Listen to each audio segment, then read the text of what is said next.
Teammate have broken the cycle. They're going to get into the LCS with some incredible teamfight play. Look at them go. They are so excited. In Challenger Series, we kind of did whatever we wanted to, and we crushed the opponents. The LCS level teams, they punish you a lot for mistakes. It's their systematic use of the game's mechanics. The towers, the grouping, the teleports, all this stuff is a lot more refined. Our strengths are teamwork, our shot calling, and just our stability of our roster. We're just all good friends, and we're all going to work hard. Most of the LCS teams are going to roster changes, which kind of makes their team shaky, but our team is pretty solid. We've been underestimated a lot in the past, and I'd say we're going to be underestimated again in the LCS, so if anything, it's really motivation for us and the players.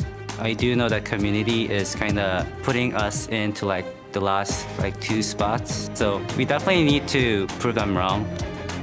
Our goal is just to come out strong. If they are underestimating us, they're gonna lose. If we come out strong, then that will surprise the other teams and maybe force them to rethink how they stand against us. Welcome back, ladies and gentlemen. We are down to the final game of the weekend for the North American LCS. We're capping it off with Team 8 versus Team SoloMid.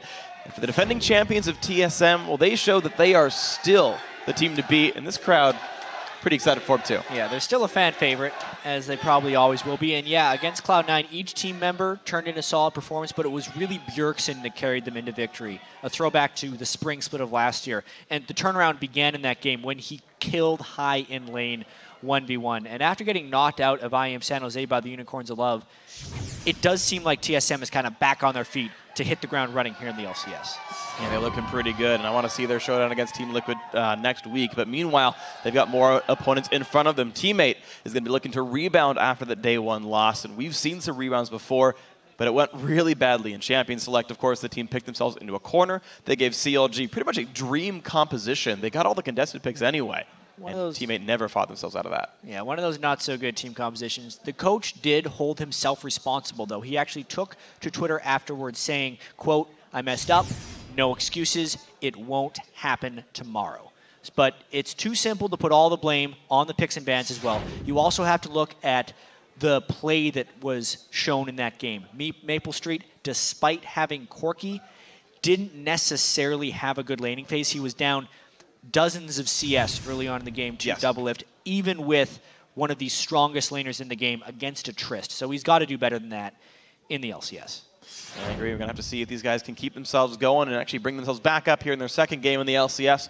Right now, we're going to check out the starting lineups, though. On the blue side, it is going to be Team 8. Cali Trolls in the top lane, Porpoise Pops in the jungle, Slushy in mid, Maple Street on AD carry, and Dodo on support. And on the red side, it is Team SoloMid. Dyrus in the top lane, Santorin in the jungle in his second LCS game with the team, Bjergsen in mid lane, Wild Turtle on AD carry, and Lust Boy. You can't see me on support. Depends if he's going to play any invisible supports later on. I want to see him just further that. Support LeBlanc? Yes. Hey, we've seen it before. Yeah. There's been a few unconventional supports that have been seen over in the LCK, or the formerly named OGN League, by the Samsung Galaxy team. They've done support Sejuani and support Syndra to not very good effect. But they've tried it. The Syndra I actually do think can be quite good because you do the R into E combo for the AoE stun.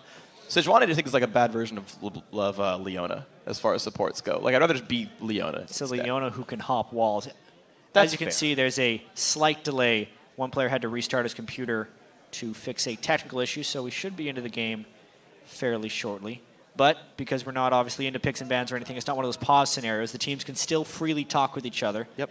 Although at this point, I feel like they should know the plan. Yeah, generally speaking, you sit down, you've had like 24 hours to prepare for this game, and Loco Dog was like, okay, guys, new plan. Thought of something else. Instead, we're just going to make them give us Gnar, Jarvan, Lissandra, and Janna, and then we're going to win. That'll be, I think, a good team plan for TSM. New plan. Ban Urgot, Veigar, and something else, so we get all the OP champs. Yeah, there you go. Ban Teemo, Syndra, and Maokai, so you can spell TSM. That'd be a good way to start picking bans. Before. Yeah. And the other team banned, like, Sivir, Urgot, Xerath, and then it spelled TSM sucks. actual thing that happened in a tournament once because they remade their champ select. Yeah, wasn't that back in? It was IPL 5. It was. I think it was Was it CLG IPL versus CG at CLG EU. I think that was the match actually. And they spelled TSM sucks? They because it was a remix, so they rebanned TSM sucks. Rivalry's going to be back, guys. You got to make sure you cheer for that one next time it happens, of course. So, okay. Teammate have to rebound themselves. They obviously know it wasn't a very good showing. Yep. Again, I liken it back again to Gravity because Gravity looked so abysmal and then said, no, we're just going to fix all those problems. Don't worry about it. And they took down Cloud9. I think it is definitely a possibility for Teammate to do that same thing here. And we love to do it all the time because jumping to conclusions is fun. But it is. You can't obviously jump to conclusions after 1 day of LCS play, even after 1 week of LCS play. Cloud9 is 0-2. I think they'll be fine. Team SoloMid trying to become the second team to have an undefeated opening week. Surprisingly, only Team Liquid is undefeated at the moment. Well, Team SoloMid is as well. Yes. But they're the only ones to finish the week. They're the only 2-0 team so far, absolutely. So SoloMid looking to get a tie for first or a tie for second. Either way with this game, Team SoloMid fans can be happy. Teammate looking to get themselves into a tie for second if they can win here as well. And that'd be a good way to start out your season, I gotta say. Bans coming through pretty quickly. A lot of bans aimed at Porpoise right now. I wonder if they can test his champion pool very well, but overall these are not surprising bans. I want to see something crazy in the top lane today. We know Cali Trolls is usually free with his picks and item choices. He loves Iceborne Gauntlets, so I'm going to say Cali Trolls is going to build Iceborne Gauntlets on something. Likely true. But I want to see Hecarim top from Dyrus. Yeah. He's been playing so much of it in solo queue. And I ran into him earlier. I said, hey, what are you going to play in the top lane? He's like, I don't know. Why don't you check my solo queue? So I did. You did. And he's played a lot of Hecarim. We'll see if he's lying. Hopefully he'll do it. Lissandra goes away. So a lot of conventional top laners banned away. It takes about half the champion pool out of this one. Sorry, half the bans are aimed at that lane to a certain extent. And Teammate get first pick. Now, I think of all the unconventional tops, if you're going to pick one, you save it for later. They grab the Sivir, so there's one off the list. So far, they have checked the box saying, we understand some picks are contested. They do leave up Gnar, though. Yeah, this time, though, Jarvan is already banned away. And it's my opinion that I don't think Cali Trolls are going to play much Gnar this split. They left it up with Jarvan last time. He loves to play the unconventional champions. He's gone on record saying that he wants to make top lane a more exciting lane to watch. Yes. Tank Gnar doesn't really accomplish those goals. I've seen a lot of Nidalee from Bjergsen in the mid lane. Yeah. It was banned yesterday by Cloud9. I don't know if they would pick it early. I feel like that's something they should wait on, especially since they're red side. But they're hovering on it because it is a possibility for probably later. And there is the Gnar hover as well, and I think TSM would be happy to lock this one in. I'll pop the Nidalee. Yeah, okay, sure. Not a big surprise. Teammate are well suited to start a team fight. That said, Gnar will threaten Sivir in those very battles, and that can stymie slightly what the champ is going to do. Morgana Gnar does come in, so the ability to counter-engage very strong already with TSM. Yeah. No Hecarim top from Dyrus. He disappoints me yet again, but we'll see how his Gnar play goes down. Interesting that they were picking the Morgana so soon. Yeah. I feel like they're going to synergize that in with the rest of their composition shortly, because directly against Sivir, trying to Dark Binding into Spell Shields, not that good. Nope. So it's definitely going to be a plan for later. And of course, we did see that Gravity had a great plan with Morgana. It worked out. It made some of their champions unpeelable by Janna. And typically that went quite nicely. Now, the jungle bans do push Porpoise onto Nocturne, our champion. He has been happy to play a lot throughout 2014. I think it's one of his best. I kind of do want to see him keep in this one because I think the comfort will help. And it fits what this comp wants to do, by the way. Sivir, Nami, Nocturne, they all press R, you all run forward. And whatever's backing this up is going to be putting out a lot of damage. Nice. And now TSM's got to be willing and ready for that dive to be able to counter it. They show the Nocturne and the intent of their composition fairly quickly. Now, with that being said, when Porpoise was playing Nocturne a lot in the challenger scene, he would build him a variety of ways. True. Whether it be the full tank Nocturne if he was the only one who could go in, or a higher damage Nocturne if he had a friend to pile in with. It's his way of not giving away too much with the Nocturne. All right. Interesting that they do save the rest of their solo lanes, though, since you know Gnar's top. Like, you don't you don't typically have to save that pick unless it's going to be one of the Cali Troll specials where he brings us something that no one expects to see and it warps the team comp. LeBlanc and Rengar coming in though, no surprises there. I'm a little surprised that they picked them now, as Really? you were saying. The bottom lane is shown by Team 8. So unless... I'm really struggling with this one. Well, here's my thought. LeBlanc could be a contestable pick, for one. Yes. So Yes. that's the reason you pick LeBlanc. You pick Rengar at this point. To hide AD carry. And the reason I think this is because, so TSM last game played Jinx. Jinx is the champion that's susceptible to getting dived, right? They grabbed early Morgana because Janna's gone. It's the only other, I guess that and Thresh, they're really big peel supports. Yep.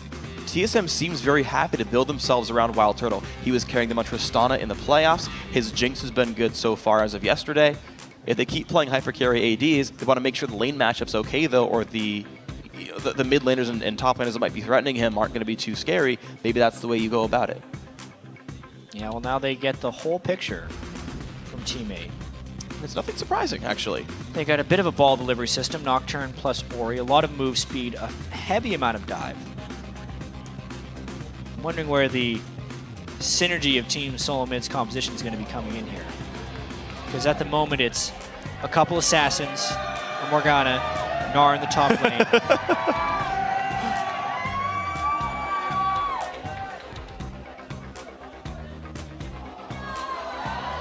Okay, so some burst. And a little bit of tankiness. Obviously, as far as champions getting jumped on, Graves is the grittiest of them all. Truly. Say yes, truly the grittiest of them all. Team SoloMid's going to have to execute this game quite well because the natural comboing isn't necessarily there from them. They just have a lot of stuff that's individually good. Yeah, especially when you got like Rengar, LeBlanc. They kind of scream individual plays. Yep. Which, against a team like Team 8, who looked quite unorganized yesterday against CLG, could be a recipe for success. And especially with how Bjergsen played yesterday, crushed high, then put the game on his back, and everyone else followed up quite nicely. Why not give him that individual playmaker?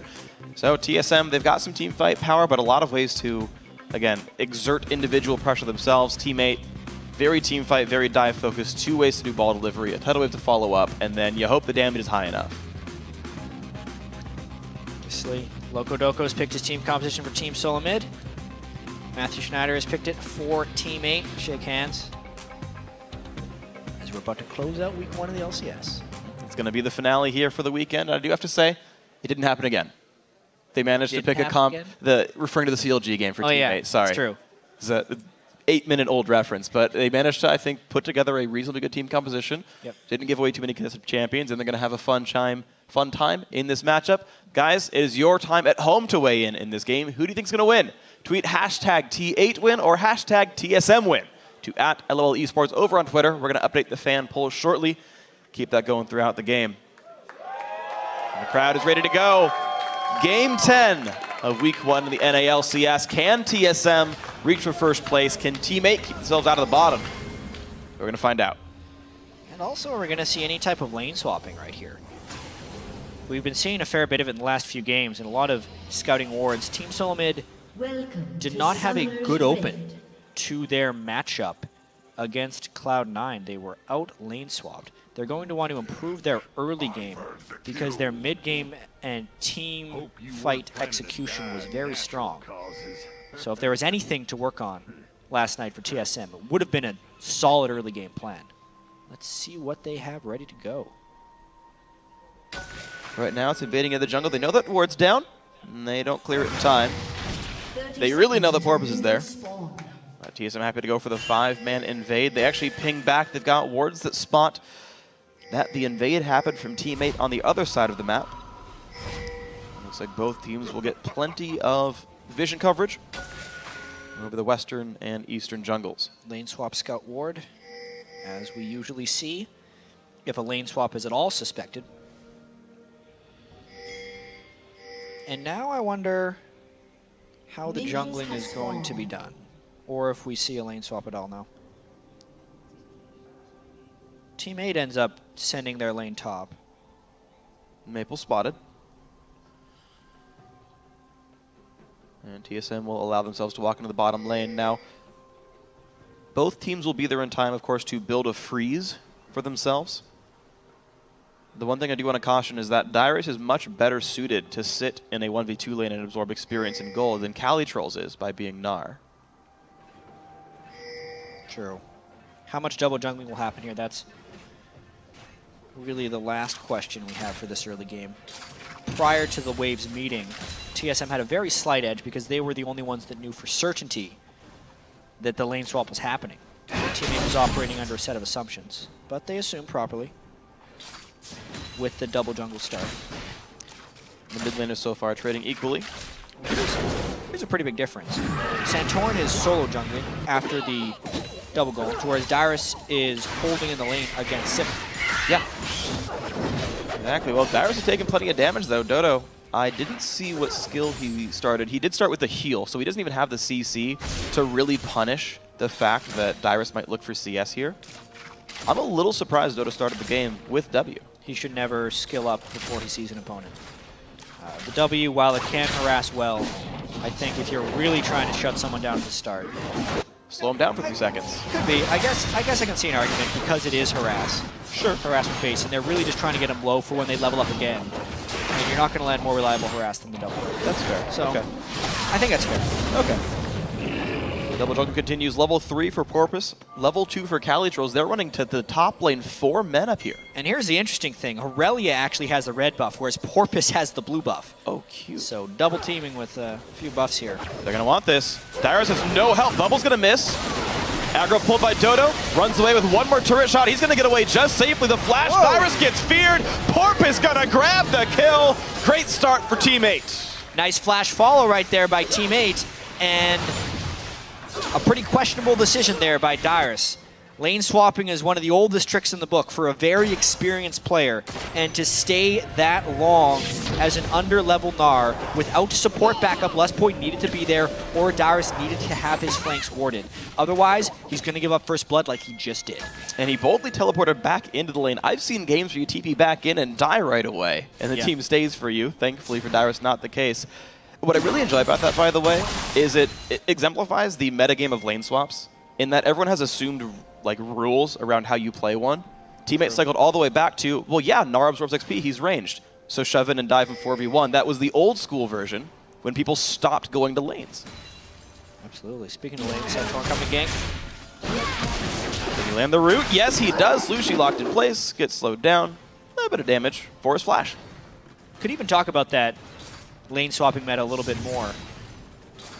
While, yes, it's smart to have the wards up there, a lot of teams have been able to get away without it because so much of the default is just both sides freezing and not even attempting dives, and support's actually going and roaming and trying to gank mid, and junglers trying to gank mid, not necessarily about trying to gank the solo lane dude because he's probably not even under the turret anyway.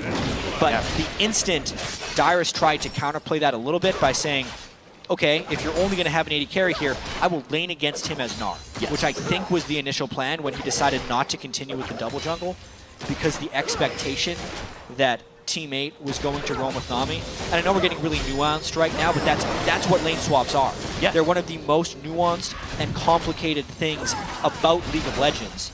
And it was just an outplay by Teammate at the end of the day. Absolutely. It's a guessing game where you're playing 30 seconds in the future because walking to the lane takes so long. You're like, okay, if they are going to stay here, I need to walk now. Oh, shoot. No, they stayed on the side of the jungle.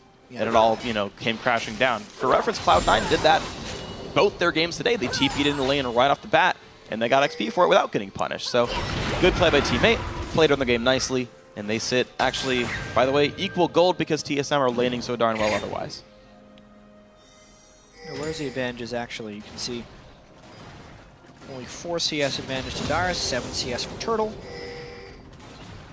And obviously it is a 300 gold lead, so not exactly even gold. Yeah, sorry. But 300 gold was gained just variously through the laning phases, spread across the various team members. A little bit here, a little bit there. The dive, of course, does cost you some CS. And now we'll see as the game kind of equals back out. We have normal lane matchups, Calitrolls versus Dyrus top lane. Dyrus is without summoner spells, though, so if he has not warded well, there's another gank potential. Ooh, with phase check, though, for Dodo. Heals himself, but gets bursted quite nicely by Graves. You can see there was an instance of an AD carry having his supports back. The instant the Dodo got Dark Binding, I would have seen many less experienced lanes just go, oh crap, we base check that push, and Graves is here, run away. But Maple Street immediately looked to aggress Wild Turtle, even though it was a lost trade in the moment. It prevented anything bad from happening, and they could sustain up afterwards on Nami. They end up having a bit of an edge. Wow, Bjergsen took a turret shot for that harass, though, actually. Over-aggressive by him as well. And yeah, exactly. Smart by Maple. Dodo can heal himself when he's got potions. It's not like he really is that much worse for the wear anymore. Bjergsen tries again. Slightly late shield from Slushy. Keep the trade going. Maple. Wow, great heals. They're just pushing in on Wild Turtle. Nice black shield. These guys trading a lot of damage. And an unintended consequence of the dive from Team 8 is that Maple Street back without enough gold to necessarily pick up a big damage item. True. So he's actually laning with double Doran's Blade, whereas Wild Turtle had the freedom to choose his own back timing and picked up a pickaxe. Gives him an advantage of, when you look at the total AD, it's 91 on Sivir and 116 on Graves. Ouch. Pretty big. Yeah. A level disparity as well. Ulti is unlocked here for Wild Turtle. Lesboy had, of course, recalled a while back to try to support the top lane for a little bit, giving solo XP to Wild Turtle. That ultimate is going to be a scare for Team 8. Second round of jungle buffs come up, though, and these are going to be uncontested. So far, nothing really being aggressed upon anymore in this game.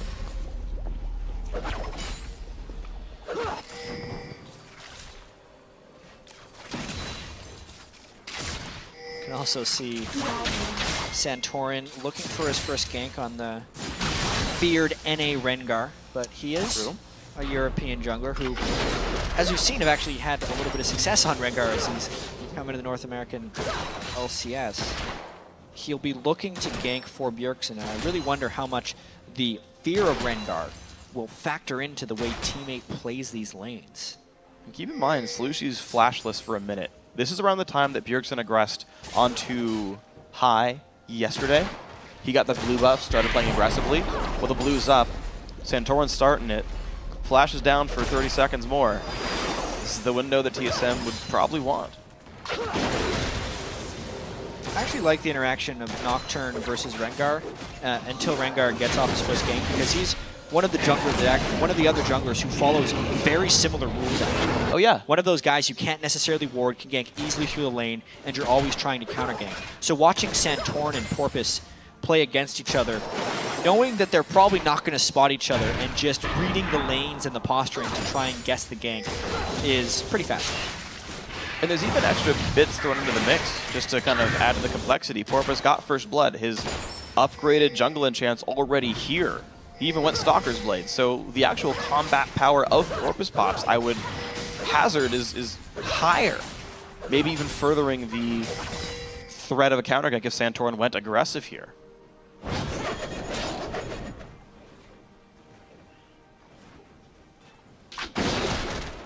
Teammate hold the game at 200 to 300 gold, so the lanes haven't further snowballed away. Calitrolls looks aggressive onto Dyrus. There's no junglers anywhere near.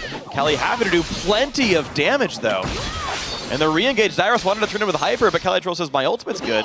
Check yourself, misses the boomerang. And that is a very well-won trade. And we've seen a lot of Aurelia versus Gnar this weekend. It does seem like Aurelia can usually put a little bit of dominance in the laning phase. Just when the team fights happen is when Aurelia may have a little bit more issues. Flash burned again.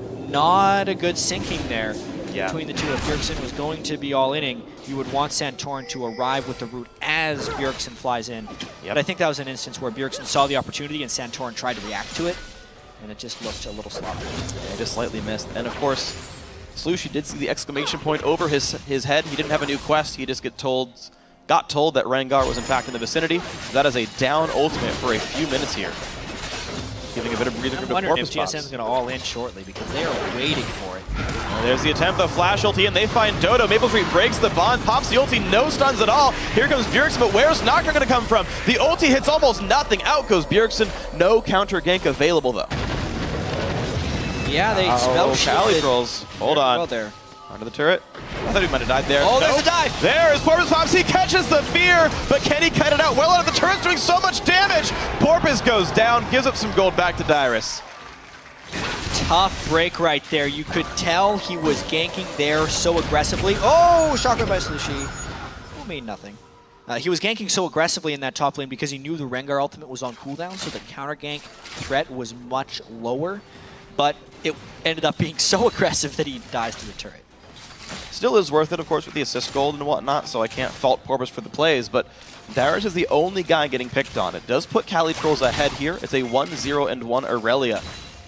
It's a pretty good place to be, I have to say, especially considering this is supposed to be this counter matchup. He's winning in the 1v1 as well.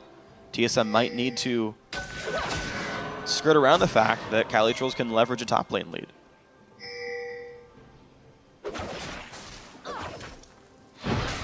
Ooh. I'm surprised that missed. Yeah, definitely another game that could be a potential upset. I was looking at the schedule before the day and saw the last 2 games of the day were Cloud9 versus Gravity, TSM versus Team 8. And you expect that to be, oh man, those are two stomps.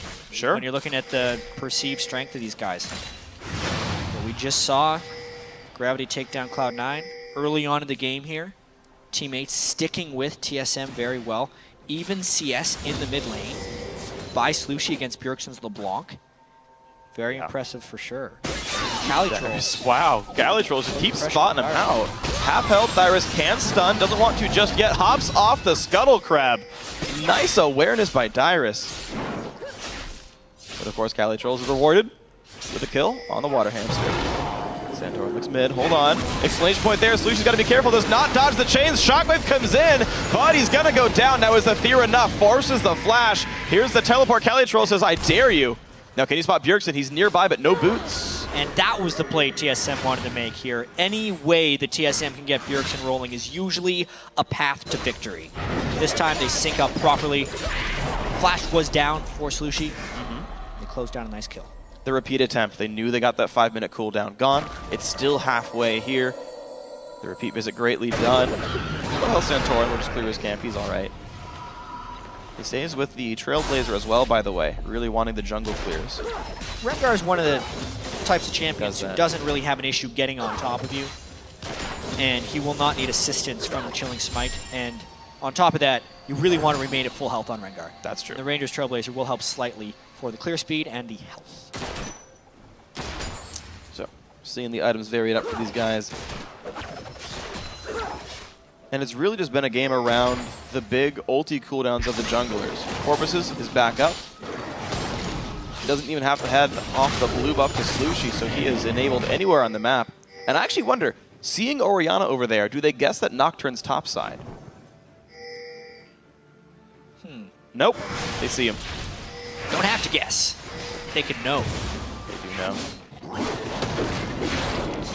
Clears that ward nicely with the Raptor buff Smite. Yeah, this definitely seems like a game that's more and more about the mid lane. Bottom lane is slowly winning for TSM. I think they're content with that one. Good on I wonder if Team 8's going to try and snowball Maple a little bit, knowing that mid lane is starting to go the other way. They've already gotten Calitrolls ahead, so really at this point it's about Team 8 trying to get a second winning lane. If they can get bottom lane, maybe it puts them in position to win. Yeah, they've got one each basically. And you're right, the bot lane's just that slight bit ahead for TSM, but not enough to really tilt in the favor too hard. Santorin ulti is right about back. He's level 10. He's got full ferocity. I wonder who he wants to gank. Porpoise Pops. Nope. No, hold on, let me try again. Slushy. Yay. Yes! I knew it. I think Slushy knows it too. That's why he's playing so far back. He's got his flashback at least. There's the ulti. They're expecting him to come up even close to the minion wave, and they can go for it. Wow. Uh-oh. Bjergsen. Ooh. That's a flash on cooldown, basically. Immediately after it came back up, Bjergsen looks aggressive one more time. Calitrolls, though, good. Forces the flash off the shockwave. Calitrolls still going, though. Forces the passive, but he's in turret range. He's got to be careful. Bjergsen gets the kill. Les Boys one hit away from dead, but Nocturne couldn't click on him. And some over-aggression there by Calitrolls turns a good idea into a bad result. Trying to punish Bjergsen after their aggression was a good move. Now they're trying to push mid lane after already losing Calitrolls. Uh-oh, Dyrus, though, taking a bunch of damage. He's got no magic resist, so Slushy putting on the thread. Wow, the damage output. Bjergsen doing nicely. Jumps on in there. Sibralty forced the Graves kill. Nice by Wild Turtle. Wow, Dyrus, jeez. TSM limping out of each of these fights with kills. Teammate needed to abandon that when they lost Cali Trolls. TSM stuck around, knowing they had the numbers advantage. Bjergsen could find the flank, and eventually Wild Turtle showed up for that execution shot on Graves. And now this mid game is going better and better for TSM. Sivir's corpse now disappears. Maple can head his way back to bot lane. Respawn. Yes. It didn't really disappear. Well, the corpse went away. Is this a person? Just died. Teleport back. Yeah, it's true. I mean, no one really dies on the ref, truthfully. If I have my lore correctly understood. Yeah, I mean, this was teammate sticking around for too long. Corpus Pop's way under the turret. He's not even the one that ends up falling, though, because Wild Turtle was able to flash in at the last second. Really smart play there by Turtle to use both of his abilities, even though it looked like one would kill. Because Maple was actually holding onto his heal in the case that someone popped out. Ends up getting the summer spell as well as the kill. Yeah, unfortunate for Maple, he had flash up, didn't think he needed to use it. Had the ability to get away. Dodo actually burned his exhaust, and that didn't even do it either. So, unfortunate loss of Summoners, but TSM are doing well to control this game. They even lost mid-turret, but they hold a gold lead all the same. No dragons, by the way. You asked about this last game. What happens when teams both don't really care about taking dragon? This does. Also a chance the TSM doesn't have the best dragon control, but they don't have the champions for it. Oh, the Black Shield ended! Wild Turtle goes down! Well played, Team 8. They've got themselves back in. Yeah, they're trying to trade a little bit of pressure. Santorum Bjergsen. Doesn't duke away the right spells. Corvus Pops is rooted. This is gonna be a kill for TSM, is it? It is. Well, he feared Santorin into the turret, so now he's in trouble. The tidal wave from downtown. Wow, teammate rotating well. Bjergsen, they've got to know. Pulls a Gamsu, stops the ports. Cali Trolls gets a shutdown. And he's going for more damage, by the way. Longsword on Aurelia after the Trinity Force is done. Cali Trolls will not stop building damage. Not yet. Could be a Hex Drinker on the way. I feel like that's going to be the eventual home of that Longsword. And we definitely have ourselves a game here, Freak. Looks like Dragon 1 is going to head the way of Team 8. And it is a classic team solo mid game. Bjergsen ahead in the mid lane, 3-1-1. The question will be, can he carry yet again? Versus the teamwork now of Team 8, who is going to try and pull together here. They've done a really good job, Team 8, of rotating fairly defensively. The times they force the issue, I think it's a bit hit and miss, but TSM once in a while overextend themselves. And Team 8 allowed themselves back in. Outer turrets traded on opposite sides of the map, and Team 8 hold once again the tiniest of gold leads. Cali Trolls spots Santorin. They've got the slow flashes in, gets another slow. Santorin's got nowhere to go. Great shockwave, and another kill. The forces happen. Santorin, I think, was trying to bait there for Bjergsen. Bjergsen was waiting in the lane off to the side, but there were too many people on Team 8 for Bjergsen to be able to safely get an assassination out. And they just pick up another kill, as well as secure the blue buff. Yep, Maple got it just a quarter second before the Graves ulti stole it away. Nice try by Wild Turtle, level 11 Graves. He has an Infinity Edge for himself. Maple still has not been able to buy that, just now gets it. But 500 gold difference on those 80 carries. Thanks to those last couple of team fights, he got a couple of assists on himself, and Maple caught up in gold. But he was down 40 minions and a couple of kills early on, but mid-game has gone teammates' way. And they have the easy to execute 5v5 comp too, keep in mind. Like, you get out of the landing phase, teammate presses R and walks forward, pretty much going to work pretty well. You got to be a little careful not to overcommit into a Morgana ult. True. And also when they run forward at full speed, it makes it easier for Bjergsen to sneak in behind them. I mean, we were mentioning during Champion Select, the team solo mid may have some issues finding the right synergies for this team comp. Because, yes, Santorin and Bjergsen can be some nice assassins. They have Gnar for the team fights, potentially Wild Turtle for some team fights. But there's no Wombo common going down here. There's no incredibly strong split pusher. They need Bjergsen to carry this one, and you can see it in his item build as well. Already with that elixir. But he's not here for this mid lane dive. There's a flank from Dyrus though. Teammate might be in trouble. It's going to be pretty tricky. Calitro's forced to run away. The stun's going to land from Morgana. Now can they zone everyone else back? Santorin is low. Maple Street helps that one. Dodo though getting exploded in the back lines. Nice job by the support as well as Bjergsen joining the fray. And now they go back in towards Dyrus. He's going to flash away from the fear. Calitro's bound up. The shockwave for 2! Beautiful by Slushy. Wow, so they get collapsed on by the flank, but still come out on top temporarily. Bjergsen trying to make it into the fight. Ooh, Calitro's one hit from dead. Got him! Bjergsen, nice. And the bind as well onto Maple. He's going to stay alive.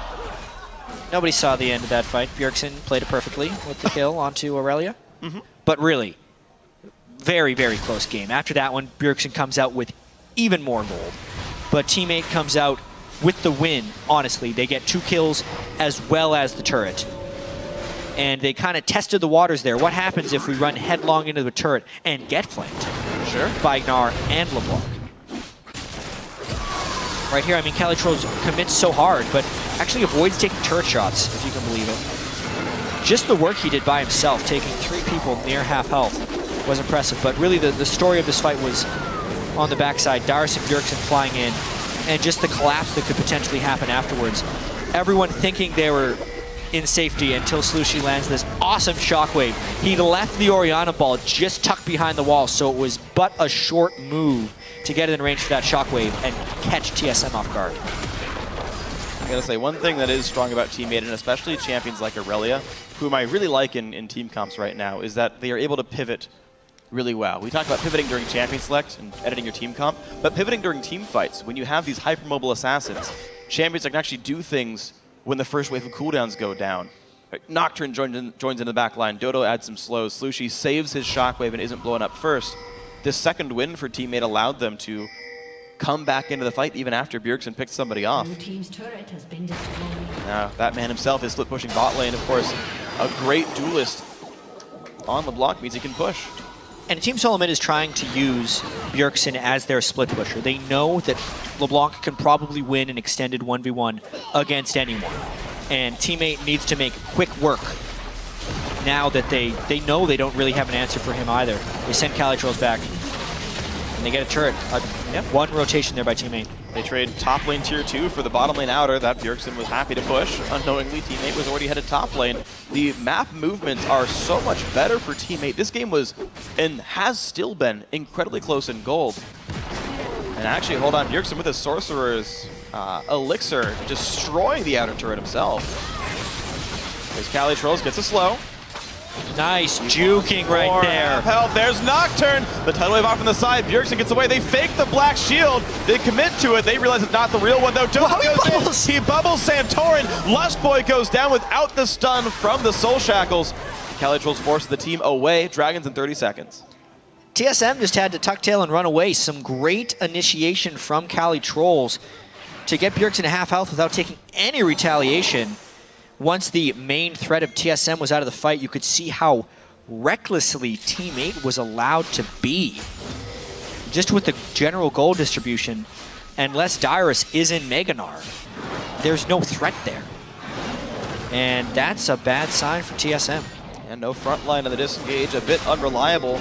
I know Janna was banned, I believe. Hold on, though. This fight, Dyrus gets a bubble, gets spell shielded, I believe. And as the shockwave is gonna catch 2, Bjergsen, one hit from dead, make him go. Wow, double Down kill. Goes Rengar. Porpoise Pop staying alive. Slushy's running out in the back line. Out goes Wild Turtle. Yep, lights out for Wild Turtle. Dyrus now stuck against the duo lane. He's gonna be dying, I've got to assure you. 4 for 1. Teammate now up to the inhibitor turret.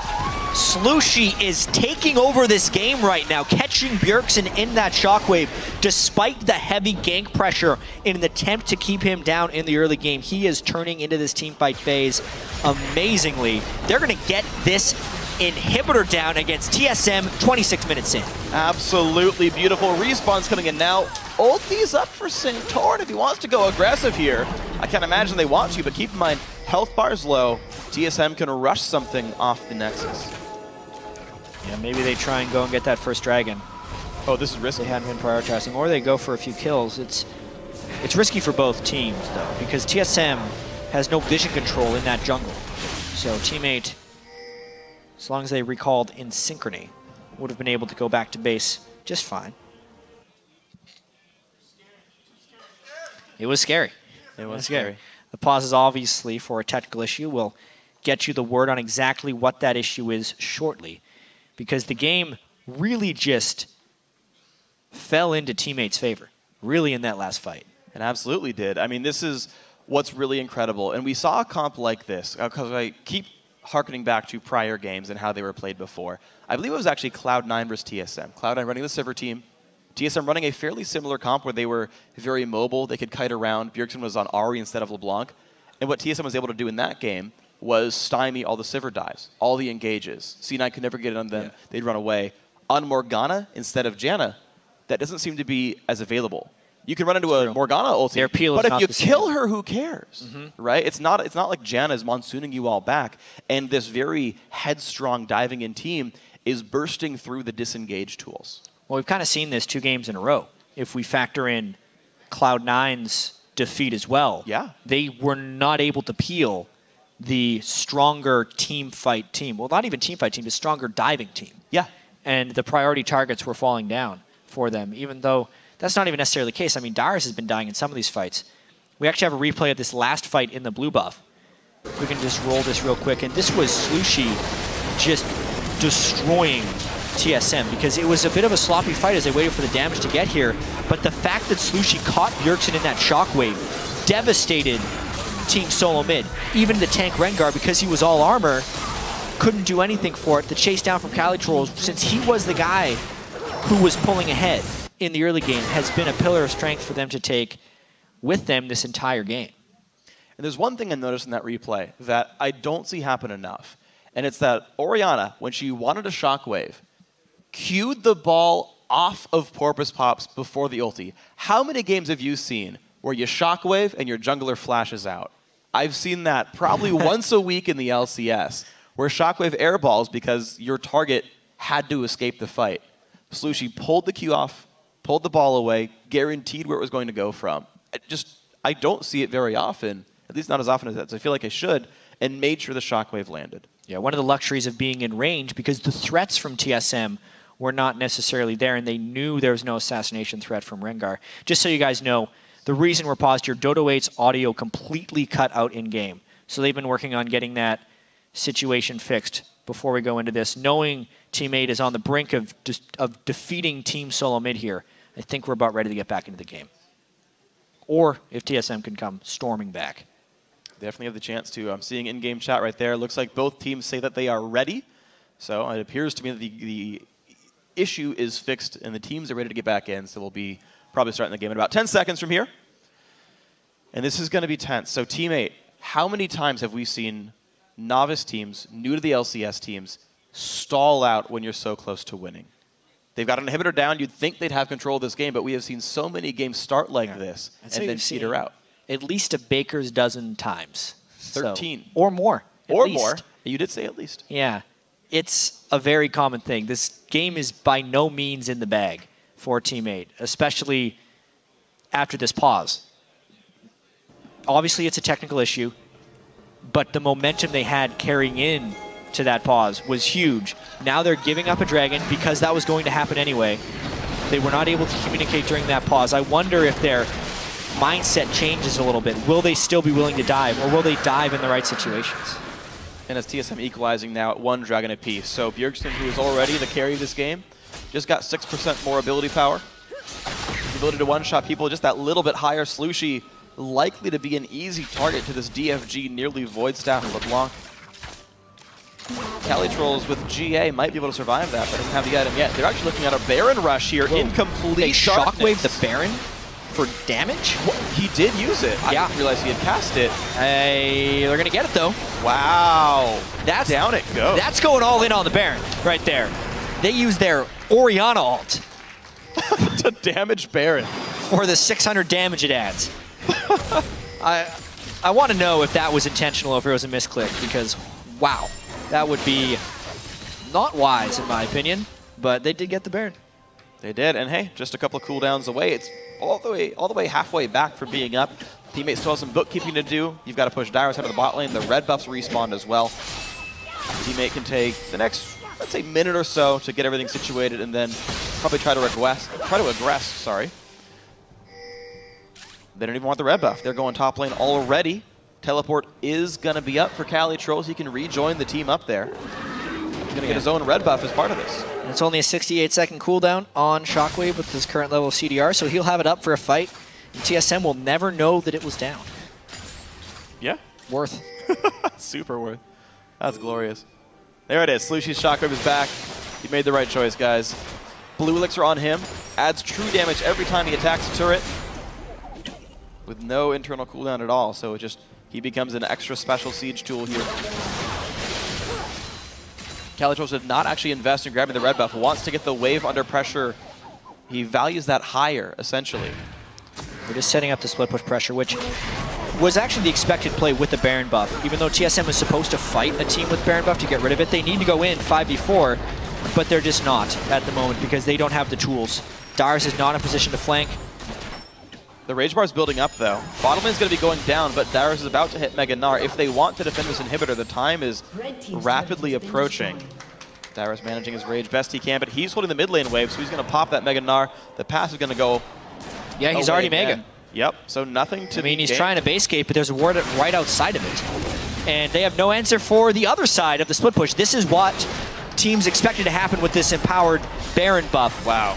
If you're split pushing and you do not get engaged on 4v5, it is just nearly unstoppable. And that is 2 turrets in a row picked up just by Calitros himself. Another one top lane picked up by the rest of Teammate. The inhibitor now down below half as well, and Teammate are still too afraid to fight, but Slushy has got to be afraid for his life. Half health now. It doesn't even look like Darius can stop Calitros from taking that other inhibitor. This could be 3 inhibitors down. One hit to Calitros gets his, top side goes as well. Away. 3 inhibs down, 30 minutes into the game. Team 8, who would have thought, but they are poised to beat Team SoloMid in the last game of the week if they can make this push last a little bit longer. Baron buff's got 15 seconds left. He's TPing just to keep the minion alive a little bit longer. This turret could take plenty of damage. Dyrus goes in. The tidal wave as well. This fight has started, but Dyrus is 1 hit away. Down he goes. 1 for 0. In towards Lust Point. The Soul Shackles, the Binding are there. They dodge the bubble, but turret number 1 is down. It is still a 5v4. Baron buff is gone, but does Teammate care? They catch Bjergsen, and Bjergsen dies. Out goes Teammate one more time. Maple Street dies to the turret, though. Bit of a mistake, but the second Nexus turret will also fall. 4 versus 3. The re-engage. Wild Turtle dies. 2 members left of TSM. The Nexus is falling. Would you believe it? Team 8 take down Team SoloMid. In a completely unexpected result.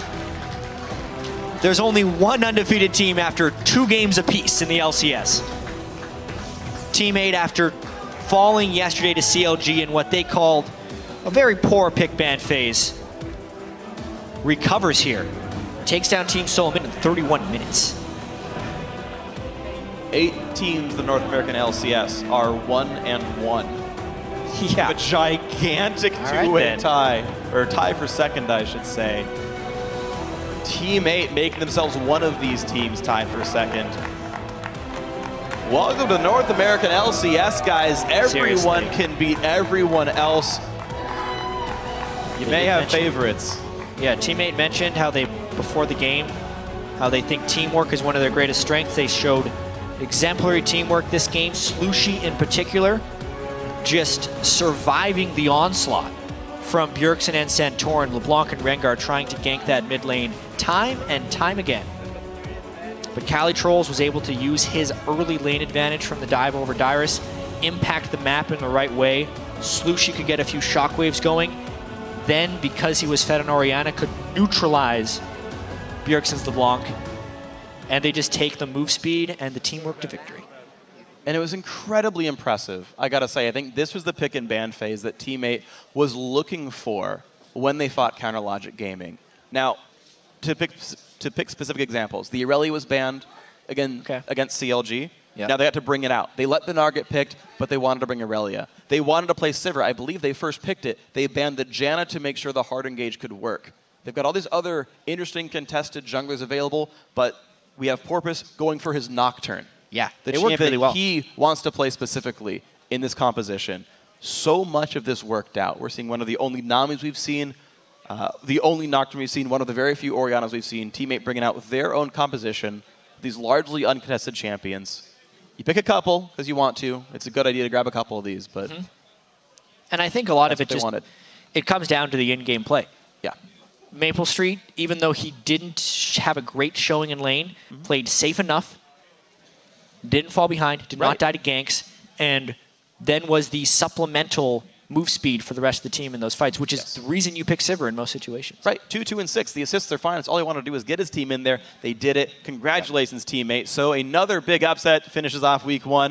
Going to throw it down to Riv, who's with our winners, Teammate. Thank you very much, gentlemen, and I am joined by the coach of Teammate. I'm here with Matt. Congratulations on the win. Probably some pretty good adrenaline going through the body right now. You said yesterday that the mistake that happened yesterday would not happen again. There would not be a repeat. What did you do to stop that from happening? Because we absolutely saw the results. Well, so my job as a coach is to put us in the best position to win from champion select, and I feel that I kind of dropped the ball on this yesterday. And today, I spent a lot of time with the team, even with other people that help us, just to go over our pick and ban to make sure we have an idea of what we're going to do and that we execute it in the champ select. You guys definitely show a lot of potential about this, and with the teams like Cloud9 and TSM on top, which you now take games off of, why should people be rooting for Teammate and not thinking they're at the bottom of the pack? Well, if you were to ask Callie this question, I think he'd have the same answer as me, that we go ham. We are always looking to take the fight to them and just win, go ham, stuff like that. How did you guys transition from yesterday to today? What was the team mentality? Obviously, you said you wouldn't make mistakes, but what did you tell the team so they wouldn't just kind of dwell on what happened, the loss, so they could come out with this win? Well, we talked together after the game about what we all thought we did wrong, and I don't think any of us took it too hard. But we've lost before, and we've been in high pressure situations, even in the Challenger Series. So I don't think we ever let losses affect us that bad, and we're always ready to bounce back. And from day to day, even we're able to bounce back just like that easily. Well, you guys have definitely shown it here. Coming up, first game next week is going to be Coast. You guys obviously going to take some R&R or just go back to practicing. What's the transition going to be like going into that? Practice right away? We'll probably review the game tonight, continue to talk about what we think we'll need to do against Coast. So it'll be a mix of improving our own play and thinking about how we're going to play versus Coast. All right, Matt, congratulations. A game off of Team SoloMid. We're going to go ahead and throw it to the analyst desk to break down the rest of the day. Thank you, Riv. Another unexpected win there from Teammate over TSM. I want to kind of attack just what are the points of success there for Teammate. Sorry.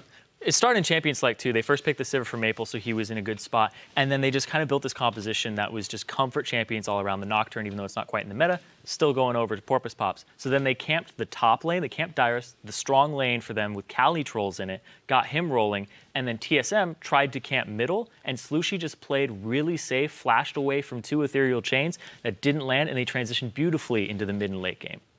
I really want to highlight the solo laners for Teammate. I thought both of those guys made really good solo plays. Kali Troll is extremely aggressive once he got going on Aurelia, constantly engaging and forcing summoner spells, forcing people to miss position, and then people could follow up because they had Sivir. And then Slushy with the 6 shockwaves out of nowhere, hiding the ball in little nooks and crannies around Summoner's Rift and then popping out for beautiful shockwaves to turn the fights around.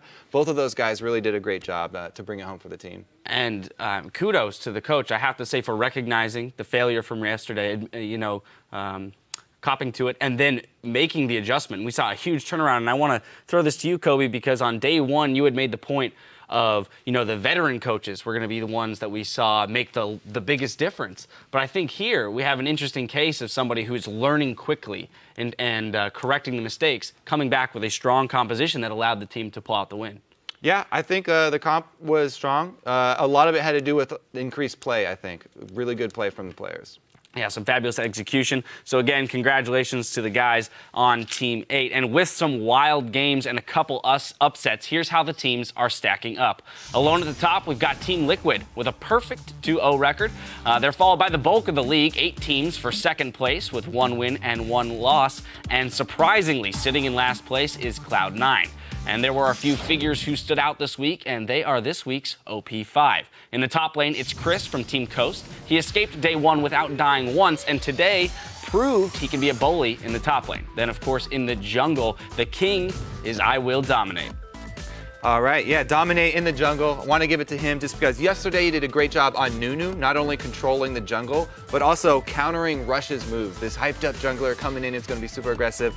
Really good job by Dominate controlling the jungle. And then shot calling as well today. 2-0 for Team Liquid. I think he definitely deserves his spot. Our OP mid laner after this past game has to be Team 8's Slushy. Yeah, his 9-2 and 3 on Orianna while keeping a little bit ahead of Bjergsen in lane in CS was extremely impressive, but what was even more impressive was his late game shockwaves that just completely blew the game wide open.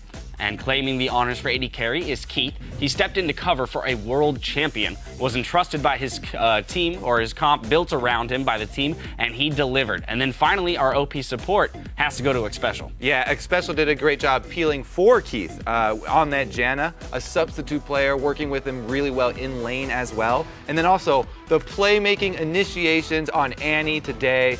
Another Team Liquid 2-0. He was a really big contributor to that. Yeah, that was such an incredible play. I could watch that a couple more times. And reigning supreme this week was Team Liquid's I Will Dominate. He lived up to his name this week, bringing great lane pressure with an 85% kill participation, and his shot calling helped lead the team to a 2-0 start in the split. They are the only team to boast what they boast and leave week one with an undefeated record. Just his shot calling all throughout this week and the Dragon control that Team Liquid was showing in their 2 games was a lot of contribution from Dominate. And I think that this is a really, really strong team, top 4 at least, possibly top 3 this year. And top 1 right now. I know, they're number 1 right now. But Cloud9's the lowest they've ever been in the standings too. And I have to love that he gave credit to the coach for a lot of the improvement that he's made, as well as to the rest of his team, and that it really is a team effort for them.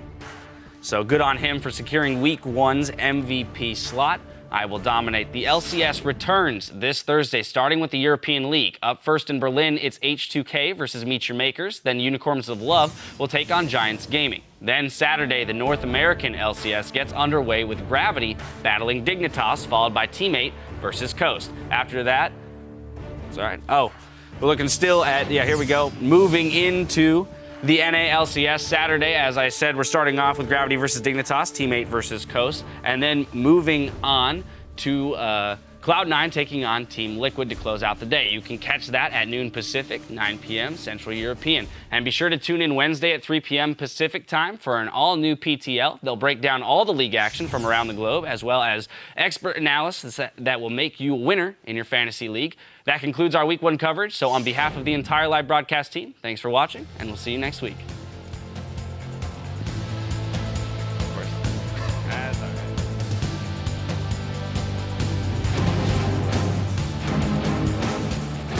We're going to get the day going with our first match, and that's Crumbs against the wall. Just a few more shots. He almost can't move out of this one. A lot of aggression just to save the turret, but they might lose their lives. Congratulations to Team Coast. They do make up for yesterday. Nice, nice, nice. Going LeBlanc. I can't. Nice, nice, nice. Kite back, kite back, kite back. Nice. Good job, Phoenix. Good job, Phoenix. Oh, go heal. Good job. Team Liquid bring themselves for 2-0 here. Here comes Zed. High takes a bunch of damage, already gone. Bunny Fufu, 2-man stun. The follow-through is there. Down goes Sneaky. Meteos the target. He's gonna drop as well. Now they go back in towards Dyrus. He's gonna flash away from the fear. Calitro's bound up. The shockwave for 2. Would you believe it? Team 8 take down Team SoloMid. Group of players that didn't really... Sorry, my HTC phone is ringing. Well, sometimes it happens. Always mute your phone when you're doing an interview.